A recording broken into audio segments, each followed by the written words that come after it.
Hello and welcome to HLA Live. This is the fourth episode of HLA Live, which is our weekly broadcast live on the HLA YouTube channel. Each week, we talk to interesting people from across the HLA community and beyond about the issues and topics that our community have expressed an interest in. The HLA has 6 pillars of leadership that we deliver on our programs. The leader is a communicator, the leader is a manager, the leader is a negotiator, the leader is an innovator and entrepreneur, the leader is a follower, the leader is a philosopher. Many of the episodes in HLA Live will cover one or more of these pillars. This week, we're talking about bullying and harassment in the NHS and healthcare. This week's topic was the result of the work of 2 of our HLA scholars, Geith Silva and Jessica Prince, through their HLA project developing the Respect and Powers campaign. Jess has put together tonight's episode of HLA Live with Pedro and Eamon and the rest of the HLA Live team and brought together a fabulous panel of speakers to talk about this important topic. Chairing tonight's panel will be Dr. Brenda Kelly, a consultant in feto-maternal medicine and honorary senior clinical fellow at the University of Oxford. Brenda is the lead for the Oxford Rose Clinic, a specialist service for women and girls with female genital mutilation. Brenda's other interests include medical ethics and global health. I'm delighted to introduce Brenda to chair tonight's discussion and show. Brenda.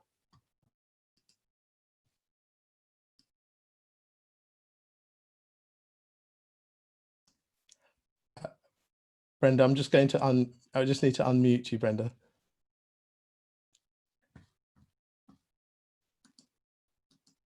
might be easier for you if you're on mute.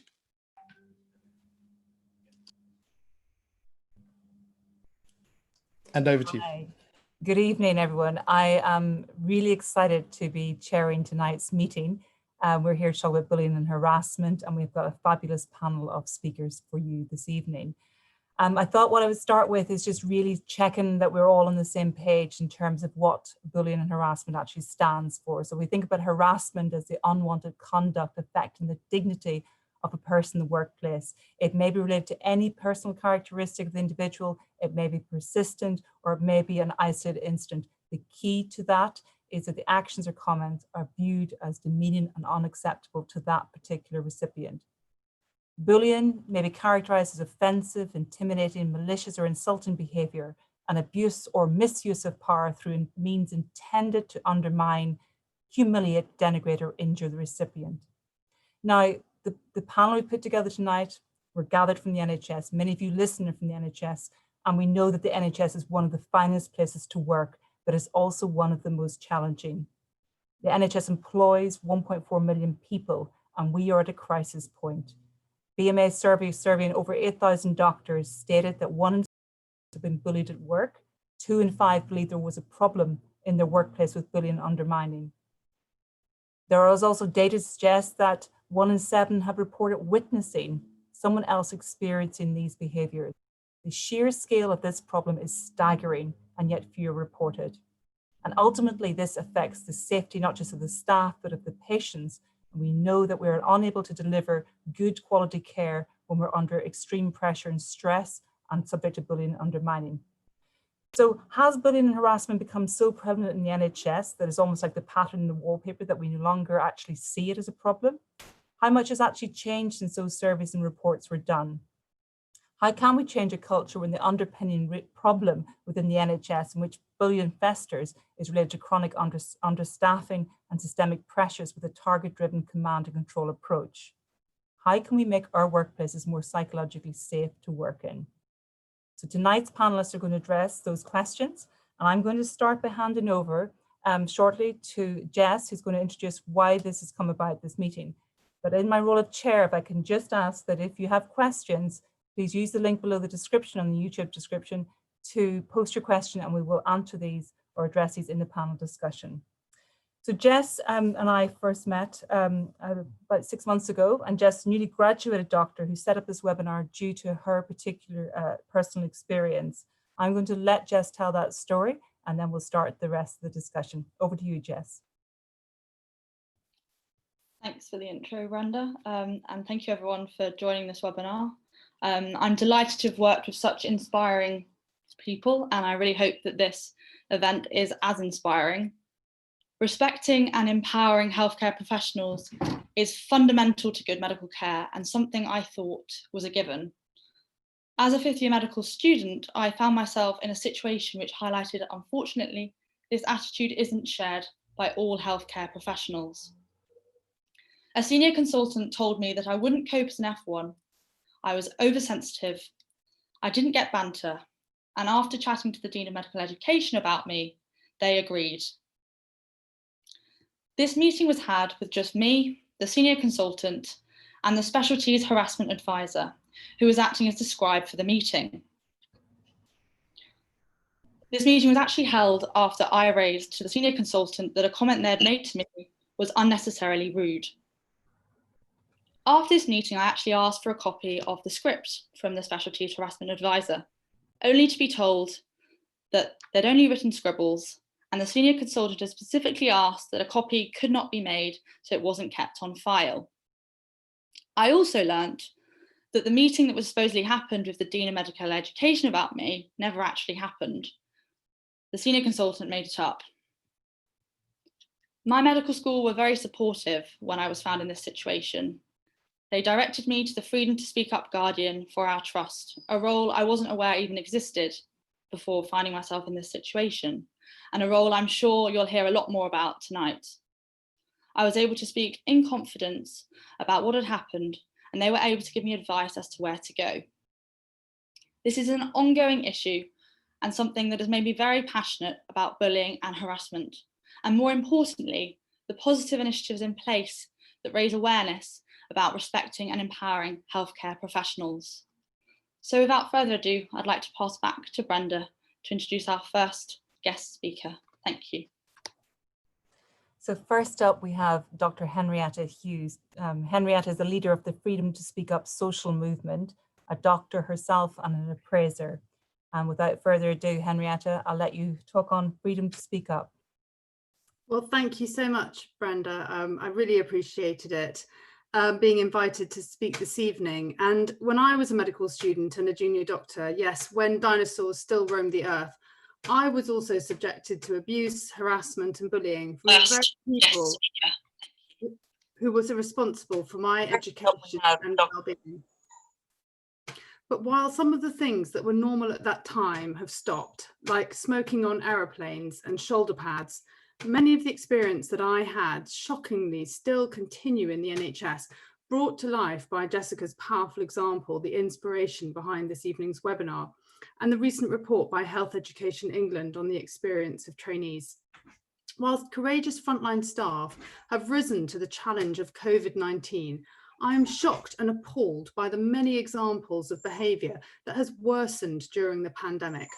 What I'm going to describe is how things should be and where you can go to speak up, receive support and make a difference. And I do apologise for my dog, who takes freedom to speak up absolutely to heart and always wants to be part and wants to join in this evening. So I do apologise for the background noise. My role as National Guardian for the NHS is to champion those who speak up through a network of Freedom to Speak Up Guardians, review cases where speaking up hasn't been handled well, and to provide support and challenge to the system so that speaking up becomes business as usual. This is a powerful social movement with over 550 guardians across England in trusts, independent sector providers, national bodies, and an increasing number of primary care organisations. Guardians are independent and impartial and use the learning from speaking up to make improvements to the safety and experience of workers and patients. You can speak up to a guardian about anything that gets in the way of great care. These might include patient safety concerns, your working conditions, witnessing poor care, witnessing or being the target of bullying behaviours, or bringing great ideas to make things even better. There's no threshold and no boundary. Guardians will thank you, listen, preserve your confidentiality, escalate appropriately. They'll find productive solutions and feed back to you, ensuring that the information that you bring leads to learning and improvement. Over 30,000 cases have been brought, with 4 in 10 having an element of bullying and harassment, and 3 in 10 an element of patient safety in 2018-19. And throughout the pandemic, workers have been speaking up to guardians about PPE, social distancing, testing, risk assessments, and in particular the risks for workers from Black, Asian or minority ethnic communities. But guardians also have a proactive role, identifying barriers to speaking up, such as hierarchy, conflicts of interest, and concerns about victimisation. They review data, like the staff surveys, and work with other parts of the organisation to identify hotspots of concern. The best organisations have steering groups, including, for example, complaints and incidents or unions, HR departments, equality networks, and the Guardian of Safe Working Hours, the res teams and others. They can then focus on areas of concern and attend team meetings and observe behaviours. The Guardian role itself is very challenging, and my office provides training and support. And Guardians meet in regional and national networks to learn and share and to buddy and support one another. It's widely accepted outside health that the performance of organisations is directly impacted by the feedback culture. We found that positive speaking up cultures are associated with organisations rated outstanding or good by CQC, and speaking up is actually part of the CQC inspection in the well-led domain. We're starting to measure the speaking up culture in trusts with the Freedom to Speak Up Index. This is going up nationally, meaning that workers are more knowledgeable, feel more supported and encouraged to raise concerns, and feel they would be treated fairly if involved in an incident. But there's still much more to do, as individuals have described their poor experiences when organisations don't respond appropriately. It's tough to hear difficult messages, and managers and leaders need to have the skills, the time and support to respond with empathy, listen without judgment, and take appropriate steps to resolve matters. But we need this to be excellent everywhere, so that whether you speak up to a guardian, your boss, your tutor, or your chief exec, you'll have the same high standards of care and not be victimised. When I was a medical student, the consultant gynecologist said to me, "Henrietta, you look like the kind of girl who carries condoms in her handbag." I've yet to work out the correct answer to this. While researching the acrosome reaction in sperm, I received a sample pot with "thinking of you" ... written on the lid. As a junior doctor, I was told, "You shouldn't be on this firm. Mr. Blank isn't allowed female trainees." As medical director, I was publicly mocked and mimicked by my line manager. And as National Guardian, I've been the subject of comments inciting violence and bordering on sexual harassment. This doesn't only negatively impact on me as the recipient, but also on those around us. It still hurts, but as I've progressed in my career, I've been able to give feedback directly to people who've had no idea about the impact of their actions and resolve these. But in previous roles, knowing that there was someone there to listen without judgment and provide support could have made a massive difference. So if you're a student, a trainee, or a medical director, and you want to speak up about something, but for whatever reason, you don't want to speak to your line manager, you can contact your Freedom to Speak Up Guardian. You can also invite your guardian to a team meeting or a training session to learn more. Their details are on our directory on our website, and Jess will be able to share the link. And what if someone speaks up to you? Say thank you, listen without judgment, provide support, escalate where appropriate, and use the information for learning and improvement. It's everybody's responsibility to help make speaking up business as usual. Thank you very much.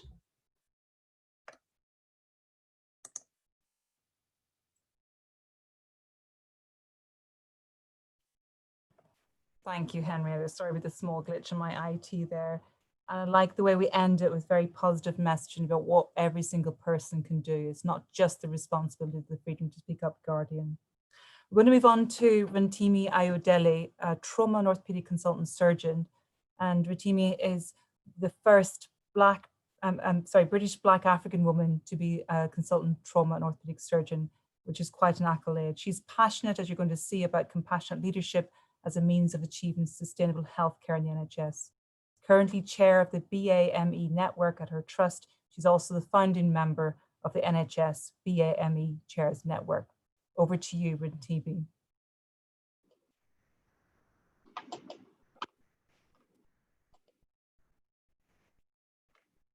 Thank you. I hope you can hear me.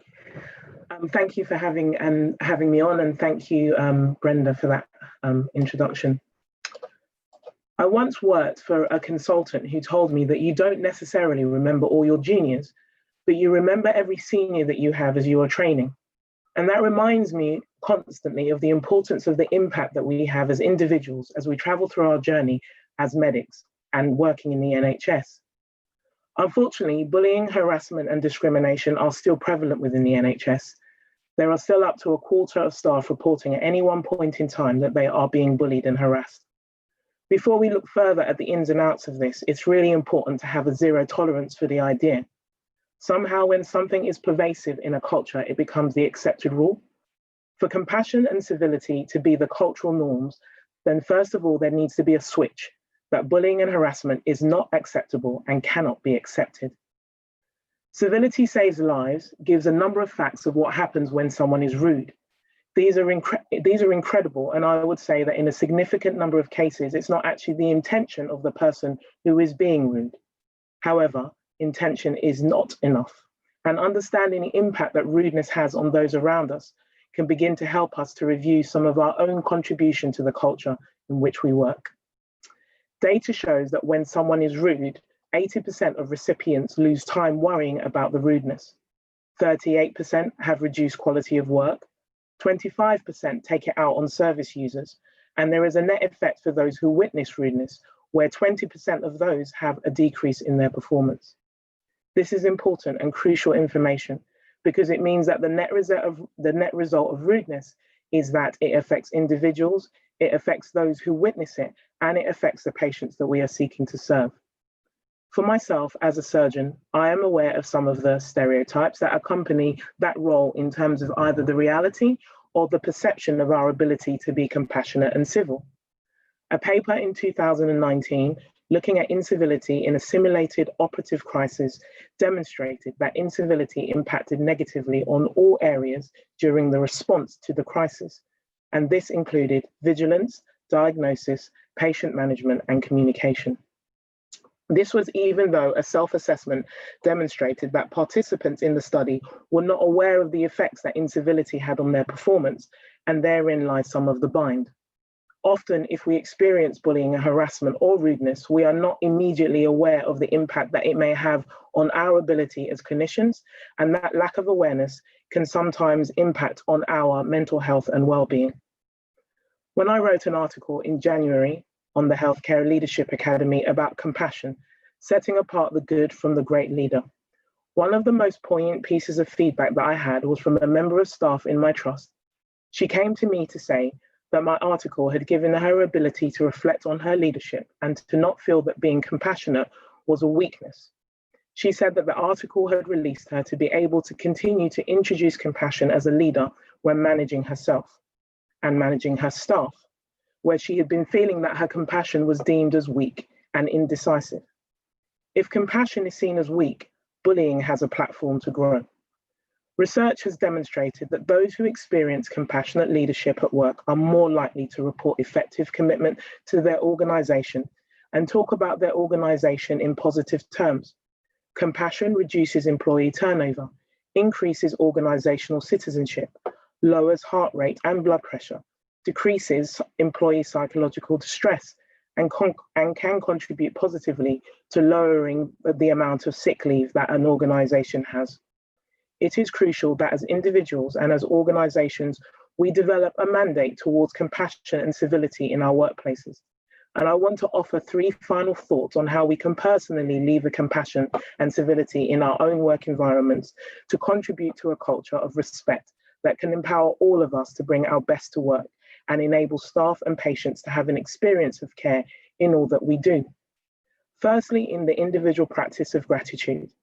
On the weekends, I like to sit down and plan the week that I have ahead.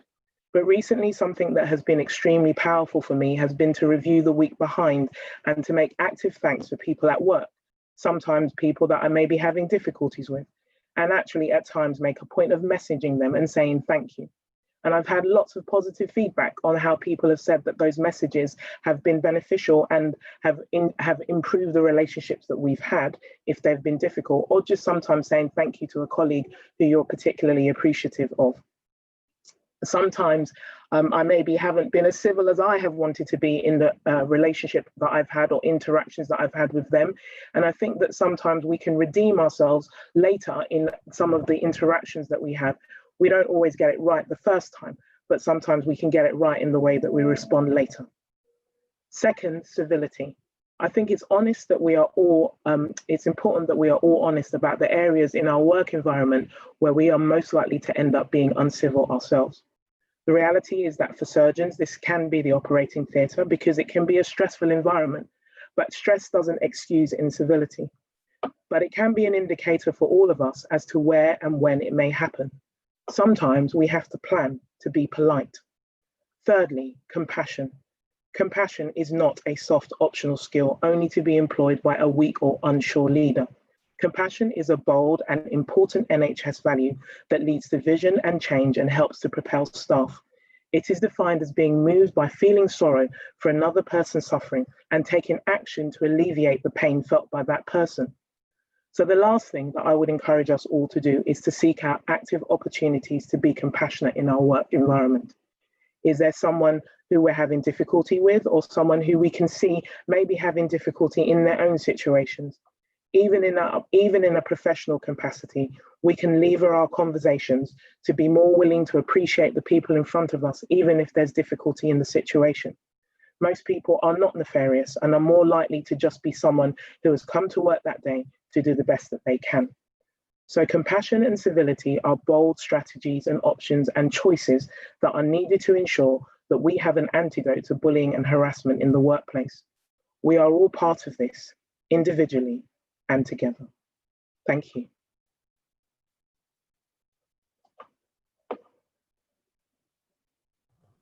Rantimi, that was absolutely fantastic. I certainly can feel certain take-home messages there that I'm going to practice myself, in particular, the need to show gratitude to the staff around us. Thank you very much. And we're going to move on to Simon Fleming, who's a surgeon and a cultural change advocate. Simon is a trainee and is passionate about combating bullying and undermining, harassment and the lack of diversity and equity in healthcare. And he has his award-winning Hammer It Out campaigns. He's an accomplished speaker, having delivered his TED Talk and spoken internationally on this subject. So over to you, Simon, to tell us about how we're going to change healthcare culture for the better. Thank you very much. What this all really comes down to is I've just always hated bullies. When I was a little boy at school, I was just the gobby Jewish kid who had an opinion. And really the only thing that changed is that I got a medical training number. And it's interesting when we talk about bullying, undermining, and harassment because they are such emotive words. For me, bullying is about power and about silence. Jessica referred to it, the inability to speak up, that wall that you hit when someone comes along and uses their power to make you do or not do something you don't want to do. Undermining is more insidious. Undermining is about making someone feel small, worthless, like they don't have value. And harassment are those protected characteristics that exist in law.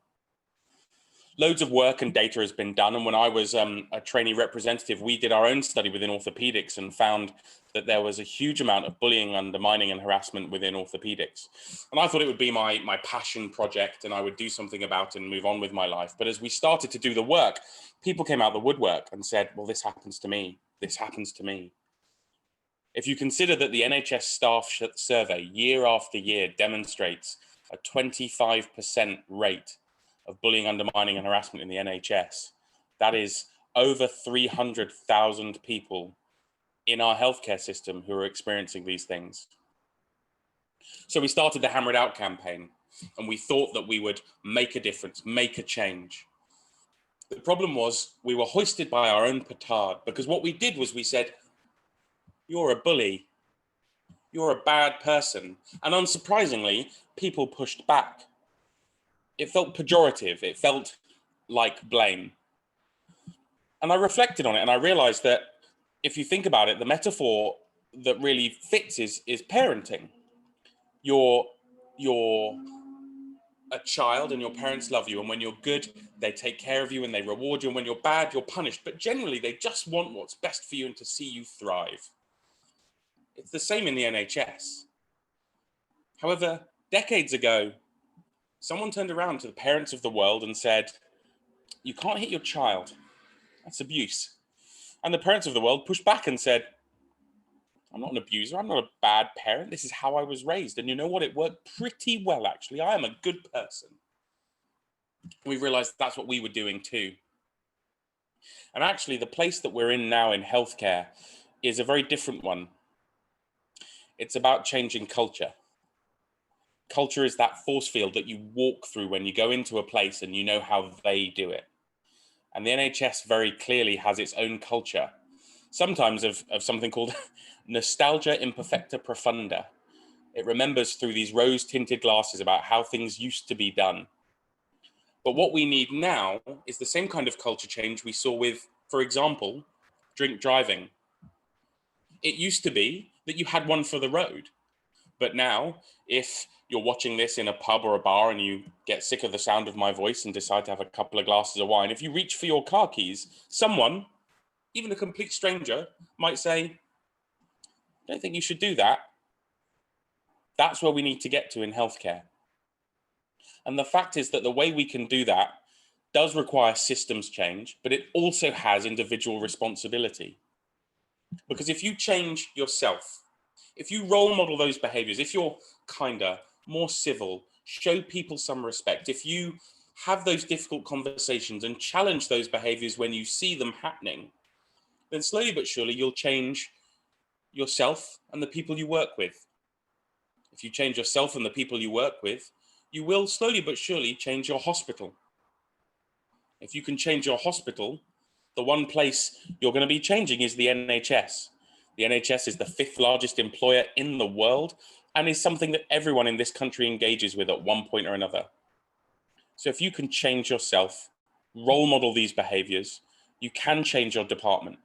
Change your department, you change the NHS. Change the NHS, and you just might change the world. Thank you very much. Thank you, Simon. That's marvelous. I might pick you up though on the modeling good behavior in the parenting in the panel discussion.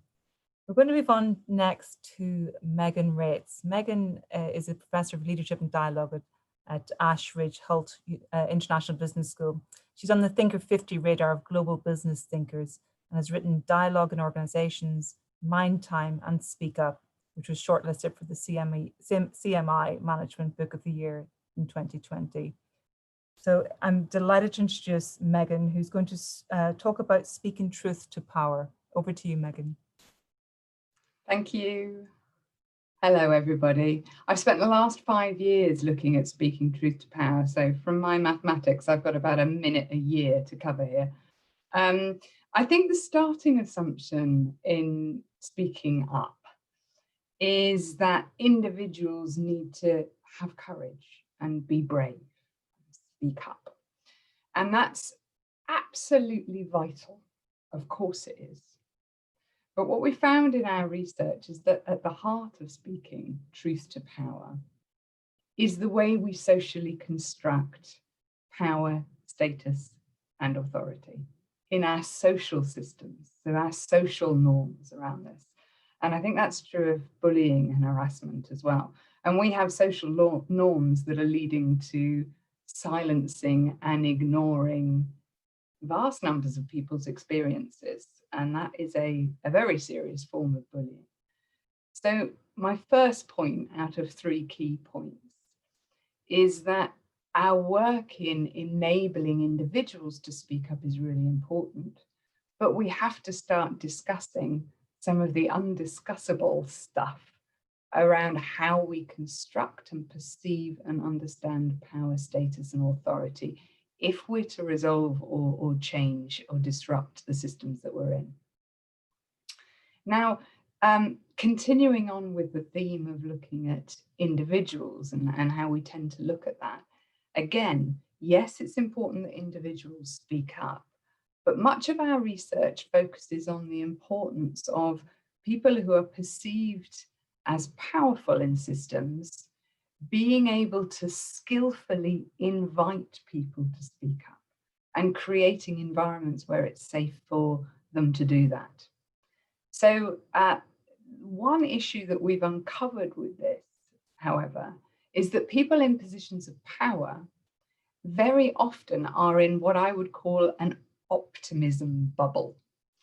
So what we found is that the more senior you are in an organisation, and the NHS is similar on this, we've surveyed nearly 2,000 in the NHS, the more senior you get, the more likely you are to think that the people around you are speaking up and being open and honest when they're not.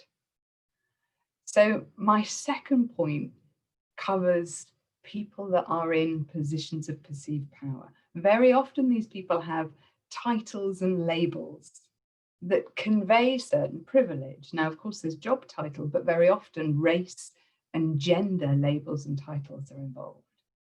And a colleague of mine, Ben Fuchs, has written about this with me and calls this advantage blindness.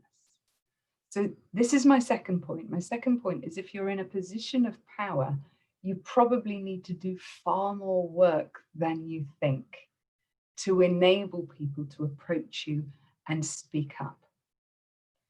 Now, the third point I want to make is around the individual. So you and I have habits. Now, the ones I want to talk about are conversational habits. So conversational habits are our stuck patterns of when we speak up and what we speak up about, and when we tend to stay silent. And we've also got stuck conversational patterns and habits around who we listen to and whose voice we ignore. Now, think back to a habit that you've managed to break, or a habit that you have tried to break.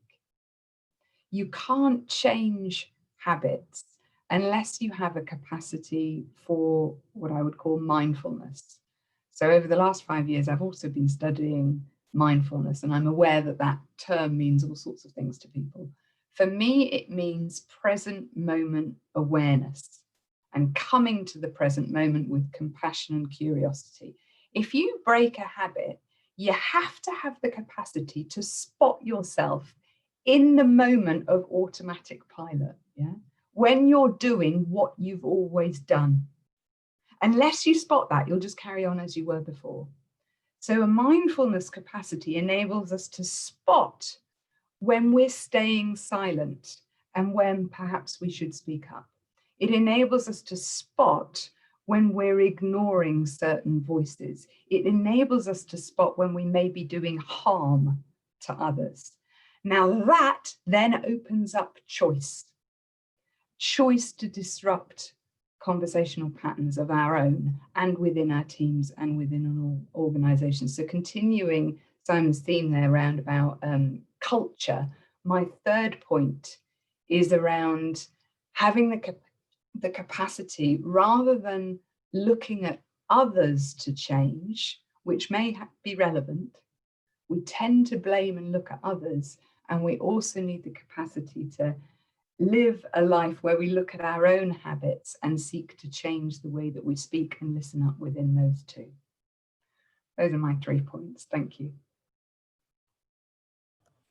Thank you very much, Megan. I like this concept of listening up as well as speaking up. We're going to move on to Geith Silva, but before we do that, can I just remind people that if you have questions you want to ask, please do use the link in the description below the video run. So we're going to move on to Geith, who's going to talk about making a positive impact no matter what level you are. And Geith is an academic foundation doctor with a keen interest in surgery and management. One of his things was to create new rest facilities and embedding respect and powers in his organisation for the doctors who are now supported to face future challenges. So over to Geith. Thank you. Firstly, thank you, Jess and the HLA team for all the hard work in setting up this event. I'm Geith Silva, an academic foundation doctor in leadership at Kettering General Hospital and co-founder of Respect Empowers. The idea of Respect Empowers started in our first HLA meeting in London, where I met the other scholars, Jess and Sotuda. We all felt that there's a significant issue regarding bullying, harassment, and incivility in the medical workforce.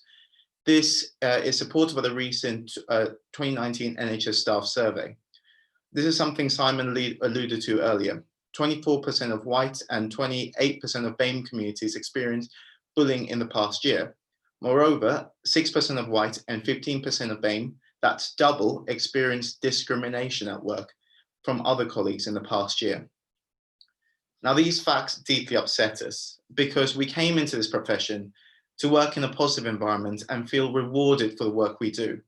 I know myself that if I'm working with a good team, good energy, good banter, especially sometimes will be at my expense, admittedly, I will go with that extra mile.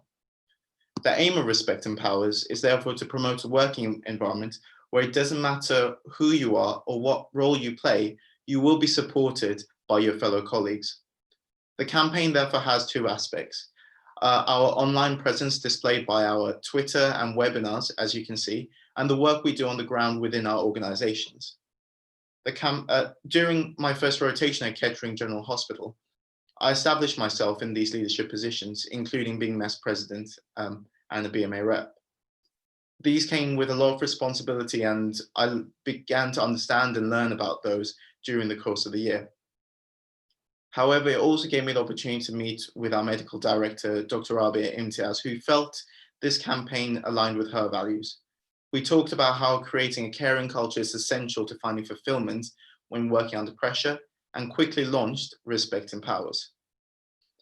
What surprised me actually is how quickly the idea spread, with our initially small community growing in both number and size in no time.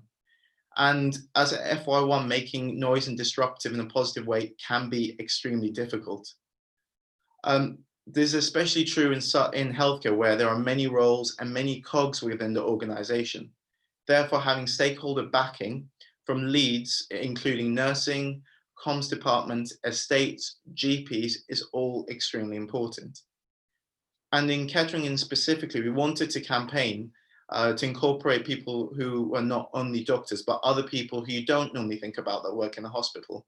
These include people like the cleaning staff, the porters, who you don't realize have an on-call shift as well and working as hard as you are during the nights and 24/7. These are the unsung heroes.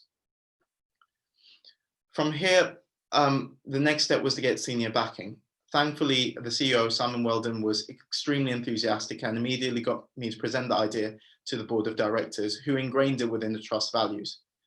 With the full support of the executive team, this turned from just a nice idea and a nice thought into reality right before me. And over the past few months, we have worked with various groups within the trust to improve workforce welfare.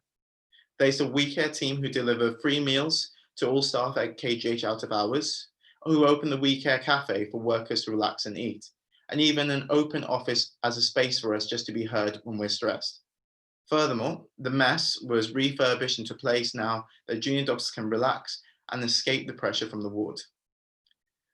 Last week, we also had the pleasure of welcoming Dr. Chris Turner, who delivered a thought-provoking talk regarding the importance of civility within the workforce as part of his Civility Lives campaign. Overall, the last year certainly put us in challenging situations, and the importance of supporting each other has never been more important. And over the course of the year, there are a few key takeaway messages that I've learned. Firstly, whatever role you play, never feel like you're a small fish in a big pond. Yes, it can be overwhelming, but if you have a voice and a passion, people will listen.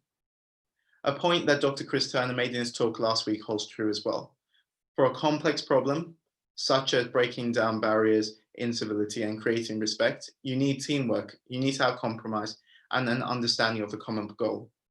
Furthermore, you need buy-in from different stakeholder groups alongside chief executives to empower you to make those actions a reality. And lastly, something I want to leave you with that proved to be very important through the course of the year. Each one of us is capable of making a tremendous impact just by reflecting on our actions. That's why I challenge you to ask yourself after every interaction in a stressful environment, was that the best of me? On calls, this attitude and this self-awareness was certainly really helpful and something I'll definitely carry forward, and I hope you will too. Thank you for your time. Thank you very much, Keith. And something we just ended with resonates very strongly with what Rantimi was talking about, this need, this effort that we have to all have to be polite and to reflect on our own actions. I better move on quickly because our next speaker has a night shift to go to after this. So we're delighted to welcome Christina Kostaki to speak next. Christina is going to talk around the subjects of bullying, harassment and protected characteristics. She is a paediatric ST1 in West Yorkshire and a Romanian doctor that moved to the UK 4 years ago. In her time here, she's been very busy. She's an elected member of the BMA National Council, Honorary Secretary of the Yorkshire BMA Regional Council, and also a member of the BMA National Juniors Doctors Committee. As you're going to hear, she's very passionate and has been involved in work around the gender pay gap, bullying, harassment, and domestic violence. Over to you, Christina. Thank you. Hi, everybody. I have actually got presentation, so I'm going to share my screen. Let's see if it works. There we go. So whenever I talk about bullying and harassment, I always think about a Tetris game of society, because in a Tetris game, you have to be a certain shape in order to fit. And with bullying and harassment, that's what happens. You end up reshaping your thoughts, your boundaries, your behavior, your opinions, everything in order to be allowed to exist. Bullying and harassment, well, it's never that simple. It's never red, yellow, and blue. It's always a whole spectrum of tones, and those tones are the ones that I'm going to talk about. Behind these words, there is discrimination for age, disability, gender, etc., but also the taking advantage of the imbalance that protected characteristics bring. I'm going to start with gender pay gap, because it is a subtle type of harassment. The Department of Health and Social Care have commissioned an independent review of the gender pay gap, which will be published in autumn. It has been delayed because of COVID. And basically, what I mean by gender pay gap and why I'm talking about this is because this is not just about equality of pay. This is about the inequality in opportunities. And that can bring into the difference between accessibility to parenthood, to careers, flexible working, the culture in medicine, the accessibility to management roles, etc. For example, as women, we are expected to have children, expected to go less than full time, whether it's for disability, for caring, for having children, expected to choose a more flexible and softer career, if possible. Have you never been asked, if you're a woman, when are you going to fit in your maternity leave and your training? I have. Whereas with men, unfortunately, they are expected to bring the income to work full time and be healthy. I've had several colleagues that were telling me that they would 100% prefer to work less than full time and be that by their children's side. But there is that stigma. Gender gap feeds really well into sexism in the NHS. In the BMA, we've done a lot of work on this.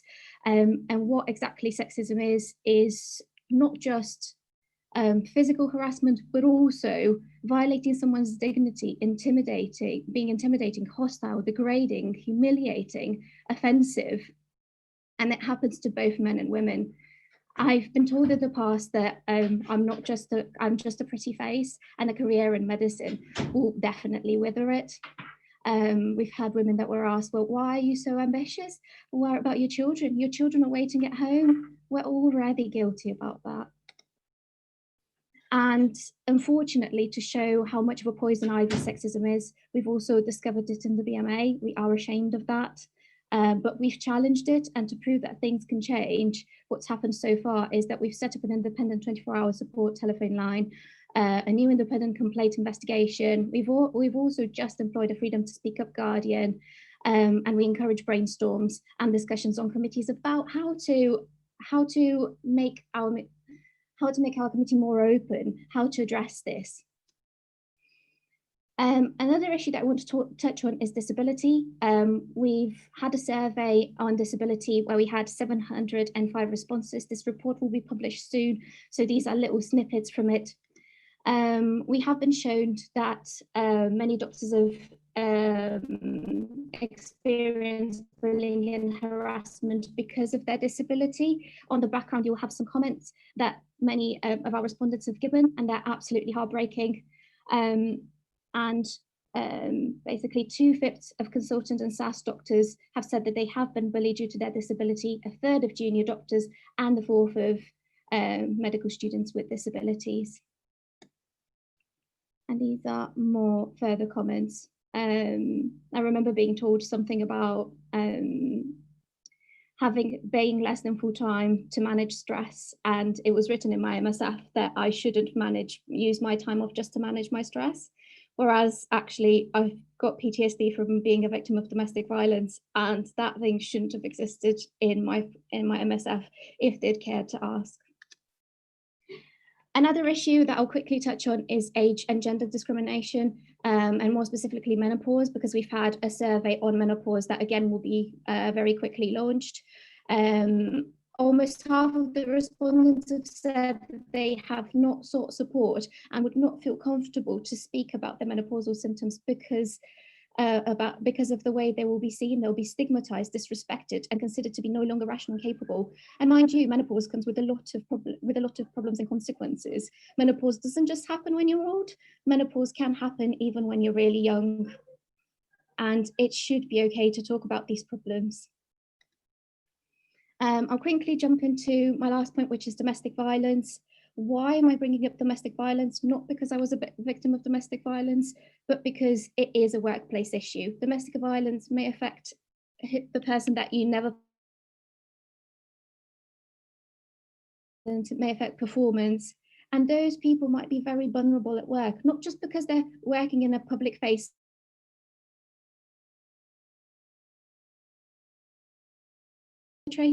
and they're more susceptible to bullying and harassment because they are so vulnerable.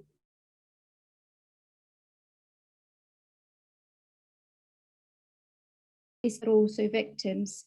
It's okay to reach out for help. It's okay to ask your colleagues whether they're okay. Our environment should be safe, understanding.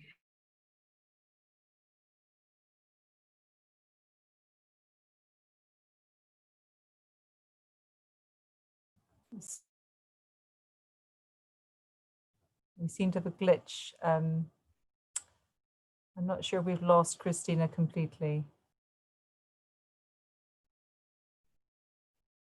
Okay, if I could suggest, Christina, if this was her last point, it's a shame we didn't get to hear the end of it. I think just in the interest of time, what I'm going to do is just move us on a little bit, if that's okay. Thank you. Christina, I'm afraid we lost you there just towards the end. Oh, sorry. But thank you so much. It was really insightful. I do think your point about domestic abuse and actually making sure that workplaces are aware of that and the increased vulnerability to bullying and harassment is extraordinarily important. We're going to hear next from Justin Varney, who's the Director of Public Health at Birmingham City Council. Justin went into public health after starting training in general practice and has a special interest in the health of minority communities. He's previously worked at local, regional, national, international levels of public health system, as well as in the charity and academic sectors. And this role includes his role as co-chair of the Gay and Lesbian Association of Doctors and Dentists. I'm delighted to welcome Justin, who's going to speak on what if every conversation mattered. Over to Justin. Great, thank you. And thank you for having me. So, there we go. So I thought what I'd talk to you today about is some reflections on thinking, what if every conversation mattered? Throughout my career, I've experienced a series of conversations and comments that were made in passing that I'm sure the individuals making them thought they were giving some helpful advice, or it was a throwaway comment, and they weren't necessarily thinking through the ramifications. And yet they were comments, for example, like being told I would never be chief medical officer because I was gay, and I talked about being gay, and that wasn't something that fit with this kind of role. Actually, even earlier in my career, I was told that pediatrics wasn't a career for a gay man. And you know, often these are things that are said with the best of intentions, the individual's trying to give friendly advice, but that's not necessarily how they're received. The flip side of this is some of my reflections of people who've come back to me perhaps 5 or even 10 years after a conversation and said, thank you, and said, that comment that you made, that conversation that we had, where we talked about what I was doing, where I was going, or simply a short phrase that you used, is the thing that unlocked for me the block that I was facing. It's the thing that gave me hope. It's the thing that gave me inspiration. And that's not because I think I'm a great inspirational speaker. It's just at some point I've said the right thing at the right moment for someone that has resonated. And you can just as easily do it the other way around. And what that kind of led me to reflect on is, how would you change what you say if you thought this conversation was going to matter to the person who is listening? How would you change what you say if this was the last conversation that individual was going to have, the very last conversation? How would you change what you would say if this conversation is the last conversation they have before they walk into a job interview, or they walk into an important meeting with their partner, or they go to pick up their child from work? How will the words that you say impact on what they feel, how they see themselves, and how they interact in what comes next? So my message to everyone tonight is to reflect on the words that we use have power. The words that we use often land on people in different ways from what we meant to do, perhaps. And so if we all take just a little bit longer to think about that issue, that if this conversation matters, would I think differently about the words that I use? Because too often we open our mouth and let words come out, and we don't think about the impact. We don't think about what they mean to the individual who receives them. And for us, we don't think that the conversation matters. But for the person who's listening to it, for the person who's receiving it, that might be the most important conversation of the day, because it sets the tone, it influences them, it leaves them with a mark that they carry with them on through the next day and through potentially the rest of their life. So think about the words that you use and approach every conversation as if that conversation matters, because it does, it could, and it will. Thank you very much. Thank you, Justin. I like that. That's a very clear take-home message. In particular, the sort of the lasting impact of what we perceive as a transient conversation with someone. Again, just a little note that you can ask questions, so please do ask questions. The link is within the YouTube description. If you're struggling to do that, just tweet it through to @RespectEmpowers. And we've got Jess, who's going to be picking up the Twitter feed as we go through the next few speakers. So either use the link on the YouTube chat or tweet, send a message through Twitter @RespectEmpowers. We're going to move on to hear from Dr. Chris Turner, who's a consultant in emergency medicine, and I'm sure, as many of you know, founder of Civility Saves Lives. Chris's fundamental belief is that people are at their best selves when we create the right environments. So Chris, with no further ado, over to you. So here I am picking up from Justin. I wouldn't have known there'd been a problem if Becky, one of the senior sisters, hadn't come up to me and said, Chris, what did you say to the registrar? Because the registrar says that you said that they can't run the shop floor and that they're not a good doctor. And that didn't make any sense to me at all, because I didn't think either of those things. And then I realized I'd been on with this registrar a few times. And when I'd been on with them, I hadn't seen them. And that meant they were probably avoiding me. And that's never good. So the next time I was on the registrar, I found them. I found them and I said, come on, let's go for a coffee. So we did. We went for a coffee and we sat down and I asked what had happened. And the registrar told me. So it'd been 7 o'clock in the morning and I arrive at work about 7 o'clock.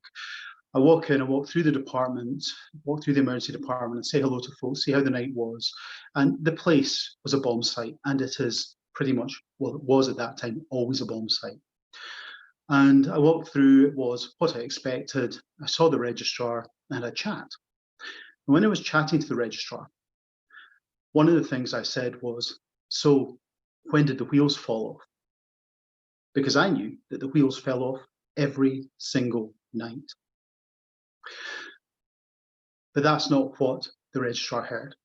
What the registrar heard was a clear, implicit idea that they couldn't run the shop floor and that they weren't a good doctor.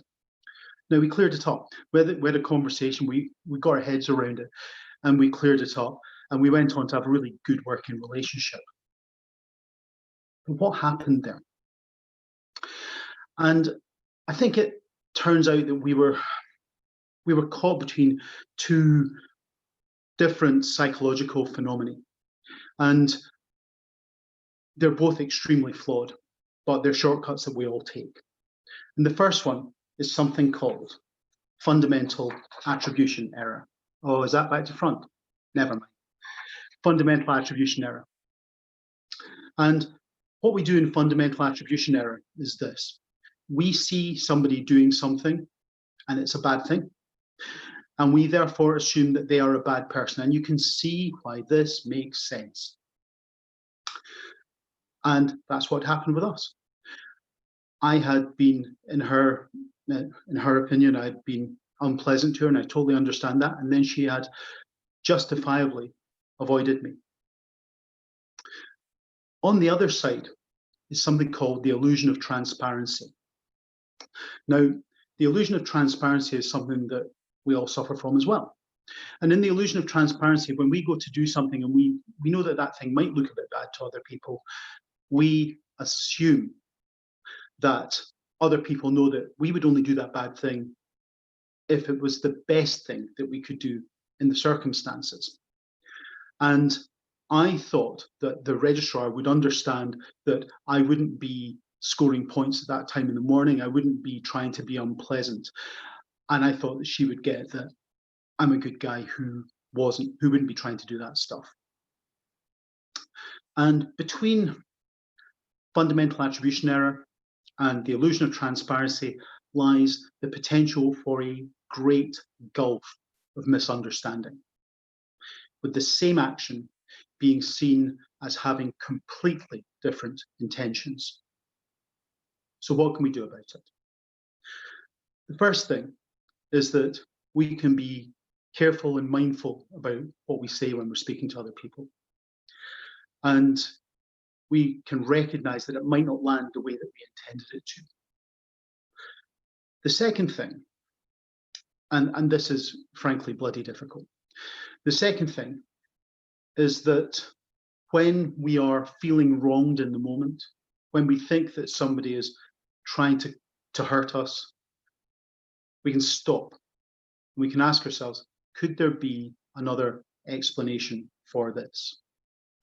Because in the 10 years as a governance lead that I've had, one of the things that I have found is that people rarely deliberately start out to cause offence and cause a fight. Right now, we are about as tired as we have ever been. We have been through an incredibly difficult few months, and tired people get stuff wrong. So I was thinking about how to close this, and the best thing that I could come up with is this. Please take the time to be kind. Take the time to be kind to people if you can, even when you think they're not being kind to you. It's not easy, but it is professional, and it pays dividends for patients and for staff. Thank you very much. Thank you, Chris. And the add-on to that, of course, is that kindness is free. So there's no cost to the NHS in this time of being strapped for cash. We're going to finish with the last speaker, Morvia Gooden, who's a Senior Programme Manager for Inclusive Leadership in NHS England and NHS Improvement. Morvia has extensive experience, over 38 years experience of working in the NHS as a nurse, midwife, health visitor and clinical manager.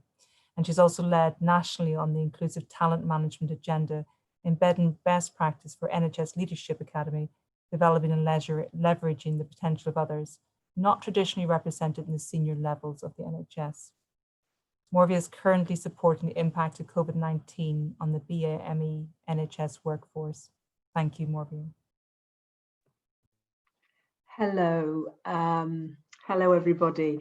So I'm going to focus on the NHS BAME workforce, and I'm going to start with, so we're currently in a really surreal time. So against the backdrop of COVID-19 disparities and the brutal murder of George Floyd, systemic disparities have shone an even brighter light on the existence of racism, leading to widespread global civil unrest. In this moment, the system needs to deepen its understanding of how discrimination harms BAME people. The first principle of the NHS Constitution states that it provides a comprehensive service available to all, respecting their human rights. BAME staff make up 20% of the NHS workforce. Research and evidence strongly indicate that BAME staffs are treated less favourably than the rest of the workforce. The RES data shows that BAME candidates are 1.7 times less likely than white candidates to be appointed from shortlisting. There are higher proportions of BAME staffs reporting incidents of harassment, abuse, and bullying from white staff. Evidence shows that if those who care are not cared for, then patients suffer. It is then from a stance of promoting social justice that we need to begin the journey of disrupting the mindsets we bring to racialized assumptions and explore the filter through which people are making meaning of racialized views and the harm that is being perpetrated from one group to another. So, the NHS aims to increase its representation of BAME staffs across the organisation by 19% at all grades within 5 years, assisting in the creation of a fair and diverse organisation. The immediate priority is to make workplaces safe for our NHS people, including creating spaces for staff to speak up. We also need to understand feelings of fear and anxiety to make speaking up easier. We need a shift in power and agency, changing cultures and organisations that are fit to house the human spirit. So I just want to focus on now the benefits of BAME staff networks, because that's one of my priorities going forward with the BAME ED&I functionality across NHS E&I. So, you know, one of the benefits is the voice and engagement. So removing that sense of hopelessness that BAME staff, many BAME staff currently have, by engaging with staff in a meaningful and sustained way. So nothing about us without us. A pipeline of talent and development. Networks often identify sources of hidden or less visible talent as they act as a provision of access to a pipeline of leaders. And we can often provide strategies for success for BAME staffs who are often in environments that are not conducive to their health and well-being. And in doing so, providing a bridge on from surviving to thriving. So the other benefit is the empathy and collaboration. So absolutely valuing and listening to the lived experiences of our staff through empathy and collaboration can provide insight into the unseen barriers that currently exist. I mean, we all know about microaggressions and the harm that that causes on a daily, moment by moment basis. Another benefit is the innovators and business aligners. So promoting courageousness by taking organizations into new spaces, becoming business partners in support of the business mission, promoting inclusive workplaces by influencing cultural and systemic change, providing access to feedback about areas of strategic success, and in doing so, promoting the organisation as an employer of choice. We've created 5 ambitions for BAME staff networks. One is every organisation and care system will have a thriving, supported BAME staff network playing a key role in helping their organisational system improve equality, health and wellbeing outcomes for all NHS staff and patients. BAME staff networks will support organisations at board level to make recruitment fairer, support talent management and career progression of BAME staff. BAME networks are not a single BAME conscience for an organisation, but will work to increase understanding, hold their organisational leaders to account and make things hopefully fairer for all.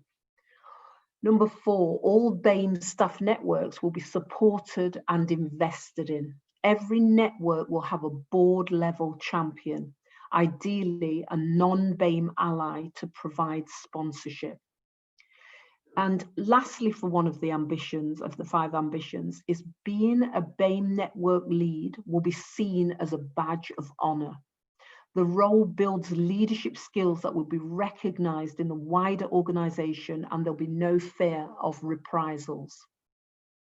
So to end on, we as custodians of the NHS, in building an organisation that is inclusive, we need to take a huge step forward.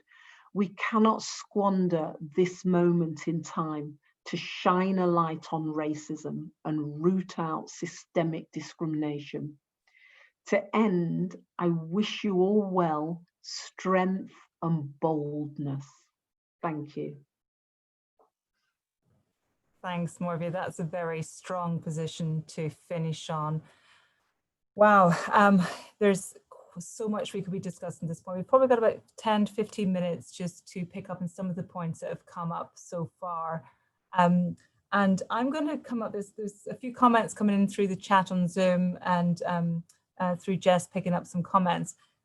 I'm going to start with this notion about conversation, how important conversation is. I grew up in an era of you just had to take it. We've heard some of the comments that some of the speakers have heard through their training, but it comes back to, are we not just tough enough to take a bit of banter? So can we just talk a little bit about banter? What is good banter? What is bad banter? Should banter be banished from the NHS?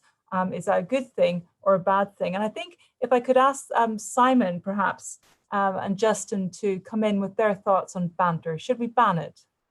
I don't think we should ban it per se. I think the problem again comes down to the fact that banter is often used as a synonym for locker room talk.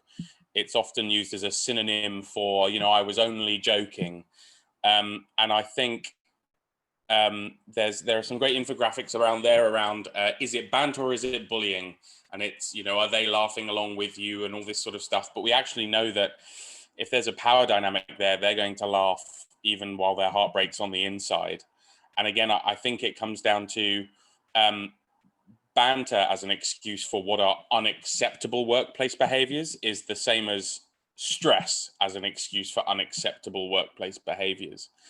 So I don't think we should ban it, but I think as an excuse or as an end to a conversation. So if I say, I'm really sorry, Professor so-and-so, what you just said to me is profoundly racist, and they go, it's a bit of banter, doesn't hold water. It's not acceptable.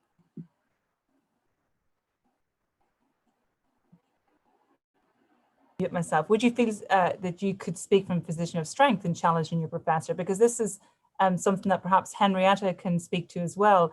When we're thinking about challenging behaviours, you, Simon, have had the experience of developing your thoughts around this and with that degree of confidence.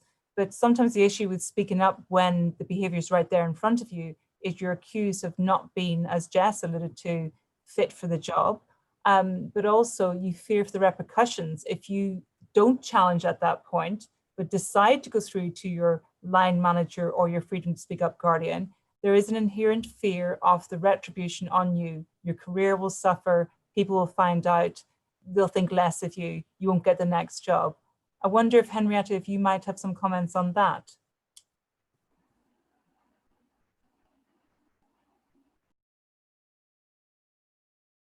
Not sure if Henrietta is still here. Would anyone else of the panel like to comment on that? This sort of, the fear of speaking up is partly driven by the fear of what might happen or how you might be perceived by your team, by your organization.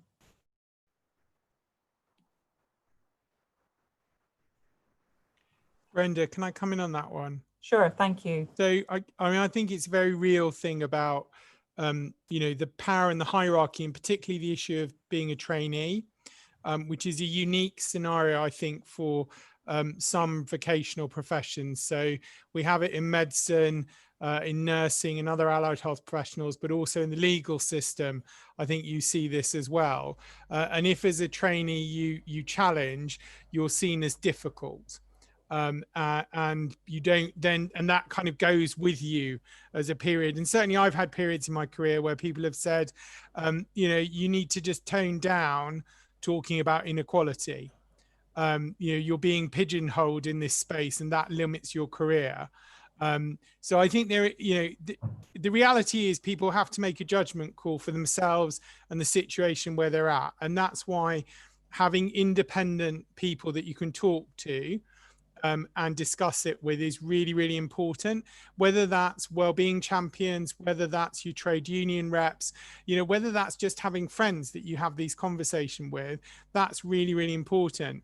What I would say is one of my very first surgeons I worked for, who I had an interestingly rocky relationship with, particularly because he was very good at banter over the operating table, and he kept saying things and I kept kind of correcting him, but in a gentle way.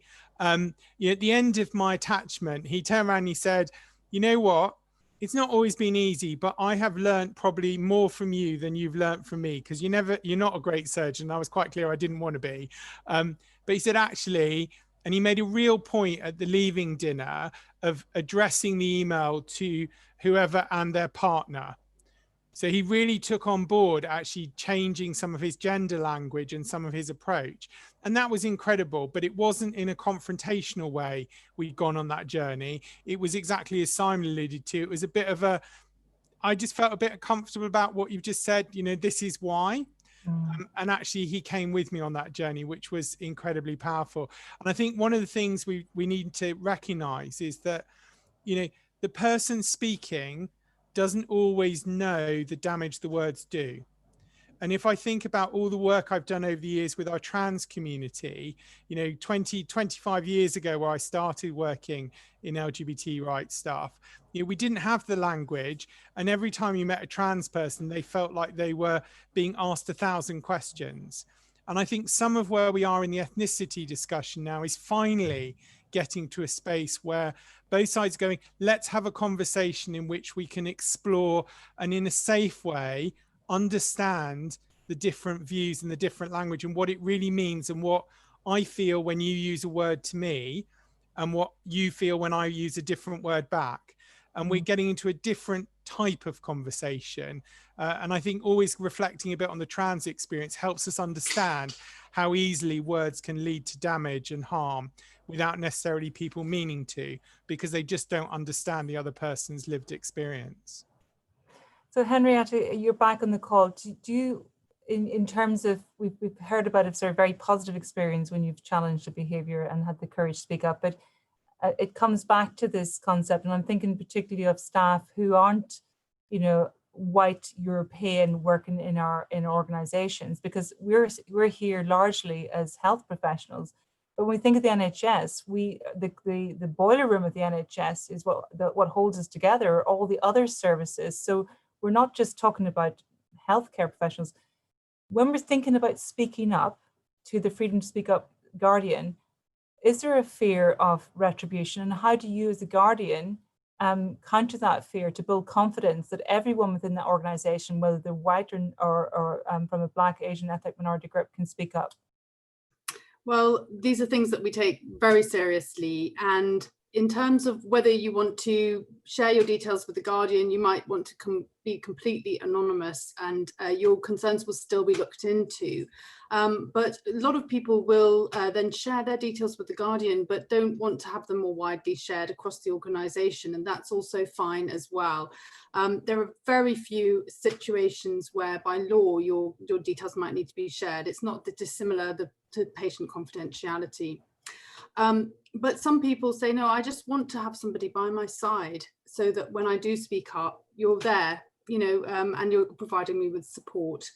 We ask Guardians about detriment, and about 5% of people who've spoken up to Guardians say that they have had detriment. And we take that very seriously. I've been asking across the country who deals with this well. We haven't heard good examples of how this is handled within the NHS, but I do have a pan-sector network with organisations from retail and aviation and banking and finance and lots of different sectors. And we ask them for their examples, and then we bring those great examples into the NHS. So that's definitely something that we're looking at. What I would say is that when we look at who is speaking up to Guardians, and as I've said, there's been over 30,000 cases, around 6% of those are from doctors. The vast majority are from nurses, because they do make up the largest group of the workforce. And we're particularly interested in supporting workers from a Black and Asian minority ethnic communities. And so by bringing Freedom to Speak Up Guardians together with res experts and also the chairs of race equality networks, we want people to feel that they've got a trusted route. I think having trust is a really key element to this. What we do find is that people from a wide range of different roles have spoken up, and we've got some great examples of that. For example, in last year's HSJ award, we've got an award for Freedom to Speak Up Organisation of the Year. And so all of the things that we're hearing, that, you know, we've had a lot of doctors speaking this evening, is what I'm told by the unions is, if this is what the doctors are finding, just imagine how bad it is for everybody else. So I really want to encourage anybody, whatever their role, put yourself forward for being a Freedom to Speak Up champion. We need to have a broader range of champions across the NHS so that people do feel that whatever their circumstances, that they've got somebody that they feel that comfortable to speak to, because it doesn't matter who you talk to, it's just about being able to speak up. And as Megan said earlier, that the organisation will listen up as well. One of the interesting statistics I was reading, that although we have the statistics around those who've experienced bullying and harassment, a significant number, so in one study, 1 in 7 reported having witnessed someone else experiencing these behaviours.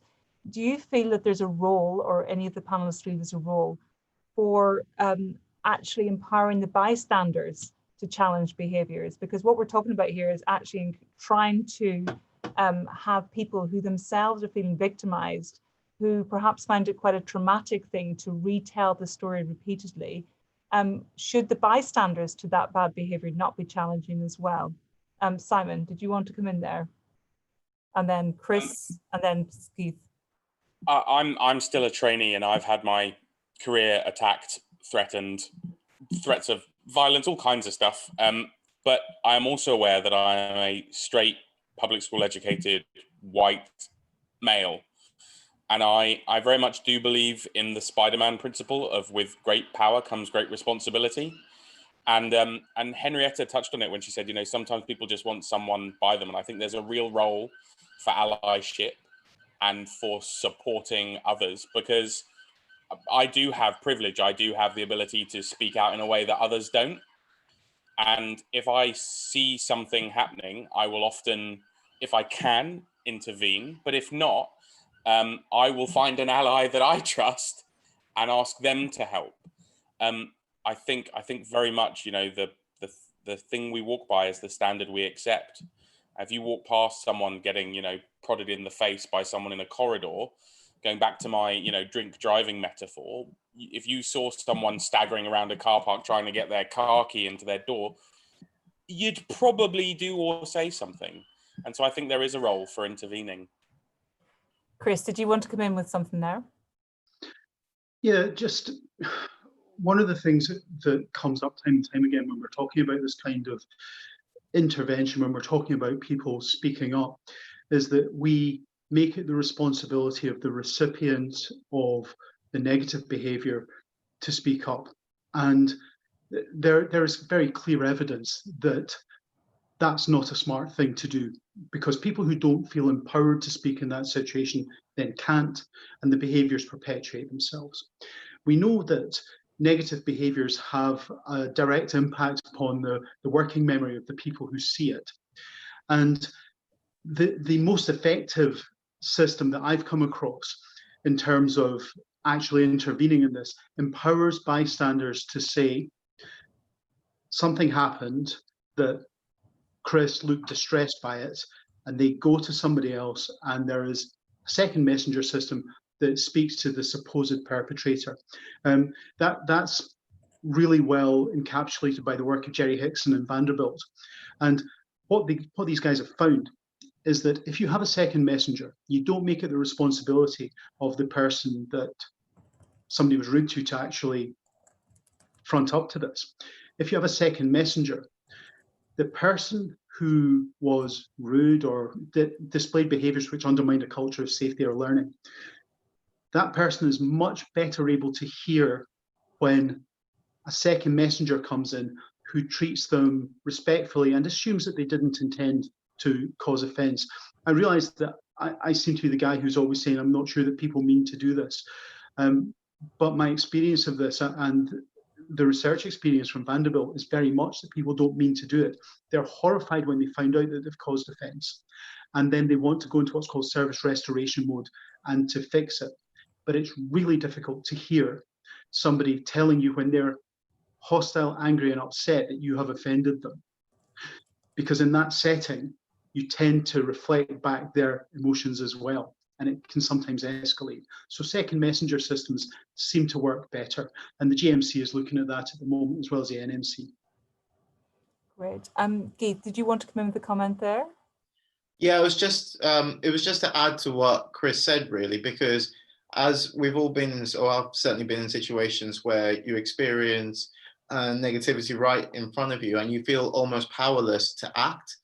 But at the same time, you can't really, you feel like it's not your place to go against your senior or maybe even escalate the situation even further. So I think what Chris said is especially important, because that senior who's made that comment should hear it from someone he trusts and from someone he confides in as well. Because you don't know really what's happening in their line of work. You don't really know what's going on in their space. So I think it's a tricky situation, but there should be protocols in every trust to have that second bystander system. And Chris introduced it to us in Kettering last week, and I think it was received very well as well. Henrietta, you had your hand raised. Did you want to come in at that point? Yeah, thanks ever so much. Again, I want to bring an example from outside the NHS, which I think we can really learn from. At Exeter University, they found that there was some behaviours developing in some of the sports clubs, particularly about banter. There was, mentions about rape. There were WhatsApp groups where the behaviours really escalated. And what they found was that within a group of people, if one person was behaving in a way that others found unacceptable, they believed that other people in the group found them acceptable, and they found that really difficult to speak up against them. So rather than having a few champions, they decided that they were going to train all students in intervention, and it's called the Intervention Initiative. Because what they found was that when there were behaviours which were harassment, they led to an increased number of incidents of sexual assault. And by doing the intervention initiative, they've actually reduced the number of incidents. So it's not just about the words, it's actually about the deeds as well.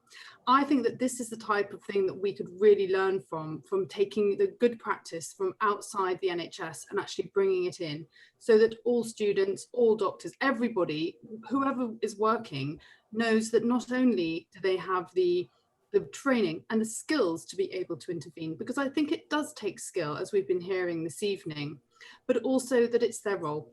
This is about everybody getting involved. It's not about having a kind of an elite of people who do things. This is about the role that everyone has to play. And I think everyone who's on this webinar this evening, not only the presenters, but everybody who's listening and watching, they have that desire for things to want to be better. And I want to really champion that. So thank you. Okay, we're going to have one more question. And this is coming to, I guess, Morvia, you talked about positive changes that have been started by NHS England for BAME community networks. Are the same things being done regarding other minority groups, such as the LGBTQI? And do you have anything to say on that? So I'll just mention, yeah, to that point. So at the moment, because we have had the BAME disparities, because of COVID, so the focus is on BAME networks to look at risk management and ensuring that BAME people have that voice through that network. So we do have all other networks too for other protected characteristics, but at this moment in time, it's a channel for a voice so that we can ensure that BAME people are safe during this time of the COVID disparities. So yeah, BAME networks at the moment is that channel for. But I just wanted to just mention as well, just going back to the last question about, should bystanders, speak up and everything. And I just want to mention how that this is an issue that is not just clear cut like that. So it's about looking at why bystanders don't talk up and why people who are on the receiving end of the discrimination don't always talk up as well. It's very nuanced and layered. So for example, bystanders, let's say for example a white person that belongs to that white grouping would be on the outside of their in-group if they decided to speak up. And so it's something that intrinsically people know that this happens. In-groups and out-groups are really important to people, and they are social mores that people don't talk about, but we know exist. And so, and with BAME people, for example, often they won't talk about their experiences because of the many nuanced layers of fear that happen. Like, they've got the fearfulness of they've got to, earn a wage to pay their rent, to pay their mortgage, to pay a living for their family. I know other people have that as well, but I'm just saying it's nuanced and layered. So it's not just as simple as somebody else speaking up on behalf of someone else and also the bystanders speaking up. Thank you very much, Morvia. Unfortunately, we're going to have to draw it to a close. I mean, we could go on. I mean, I really wanted to challenge this notion of, how can we change culture? We've heard speakers talk about the role of the individual, that, every contact must count and that civility matters. But we can't forget that whilst we seek to change the culture of individuals, what drives a lot of the behavior is the environment in which bullying festers, the chronic staff shortages, the systemic pressures. And I think that where we have advocacy around bullying and harassment, we mustn't put the stick and plaster over that on an individual level without challenging the chronic pressures on the NHS, which often drive some of these bad behaviours. I'm going to stop there. Can I thank you, the panelists, for an amazing discussion. There's so much more we could have discussed this evening. If anyone who's listening wants to get in touch, I think most of the panelists have got fantastic Twitter feeds, and Jess is on hand as well as a contact. I'm going to hand over to Johan now, just for the final words before we say goodnight. Johan.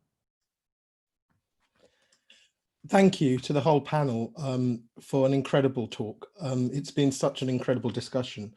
So many great takeaway messages. I wanted to personally thank Brenda and the panel on behalf of the whole HLA community for tonight.